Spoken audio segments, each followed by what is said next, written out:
আমরা প্রায় বলি মানুষটা ভালো না, কিন্তু কখনো কি নিজেকে প্রশ্ন করেছি আমাদের ব্যবহারের মাধ্যমেই কি সেই দূরত্বটা তৈরি হয়নি?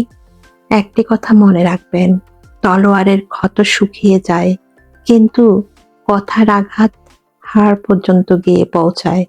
আজকের এই গল্পটি এমন একজন মানুষের, যিনি বুঝতেন না যে কথা বলার ধরন কিভাবে জীবন বদলে দিতে পারে। একটি ছোট্ট গ্রাম, রাজীব নামে এক যুবক বাস করত। রাজীব কাজকর্মে খুব দক্ষ ছিল, কিন্তু তার স্বভাব ছিল খুব রুক্ষ। সে ভাবত আমি যা সত্য তাই বলে, কারো মনে কষ্ট হলো তাতে আমার কি। ফলে তার কোনো বন্ধু ছিল না, এমনকি নিজের পরিবারের সাথেও তার দূরত্ব তৈরি হয়েছিল। একদিন গ্রামের এক জ্ঞানী বৃদ্ধের কাছে রাজীব গেল। সে বলল, সবাই কেন আমাকে এড়িয়ে চলে? আমি তো কারো ক্ষতি করি না। বৃদ্ধ হাসলেন।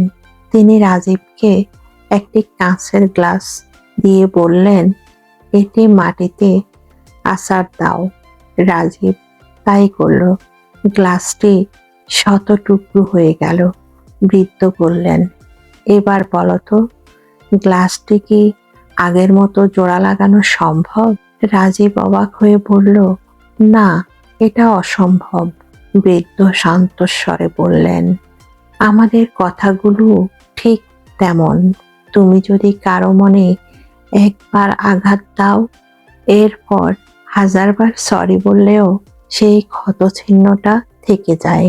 মানুষের সাথে কথা বলা মানে শুধু উচ্চারণ করা নয়, বরং মনের সাথে মনের সংযোগ ঘটানো।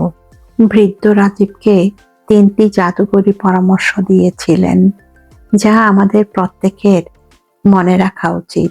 1 নাম্বার হলো, কথা বলার আগে 2 সেকেন্ড থামুন, ভাবুন, আপনার এই কথাটি কি সামনের মানুষের জন্য প্রয়োজনীয়?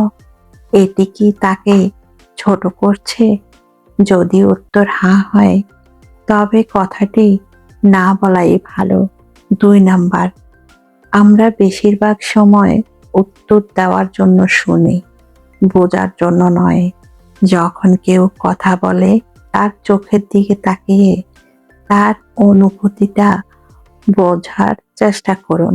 3 নাম্বার, সামান্য একটু মুচকি হাসি আপনার অর্ধেক কথা সহজ করে দেয়।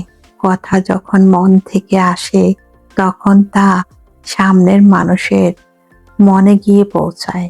সম্পর্ক টিকিয়ে রাখার জন্য দামি উপহারের প্রয়োজন হয় না, প্রয়োজন হয় সামান্য একটু ভালো ব্যবহারের।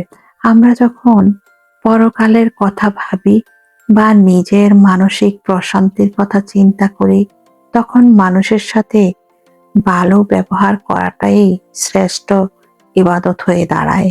কাউকে এমন কিছু বলবেন না যা আপনি নিজে শুনতে পছন্দ করেন না। আজ থেকেই চেষ্টা করুন আপনার চারপাশের মানুষের সাথে একটু নরম স্বরে কথা বলুন। দেখবেন আপনার পৃথিবীটা আগের চেয়ে অনেক বেশি সুন্দর হয়ে গেছে। মনে রাখবেন, মানুষ আপনার চেহারা ভুলে যেতে পারে, আপনার কাজ ভুলে যেতে পারে, কিন্তু আপনার দেওয়া ব্যবহারের অনুভূতি সে সারা জীবন ভর মনে রাখবে। গল্পটা কেমন লাগলো জানাতে ভুলবেন না কিন্তু বন্ধুরা। যদি ভালো লাগে সাবস্ক্রাইব করে পাশে থাকুন, লাইক কমেন্টের মাধ্যমে উৎসাহ দিন, তাহলে ভিডিও বানানোর অনুপ্রেরণা জাগে। ধন্যবাদ সবাইকে।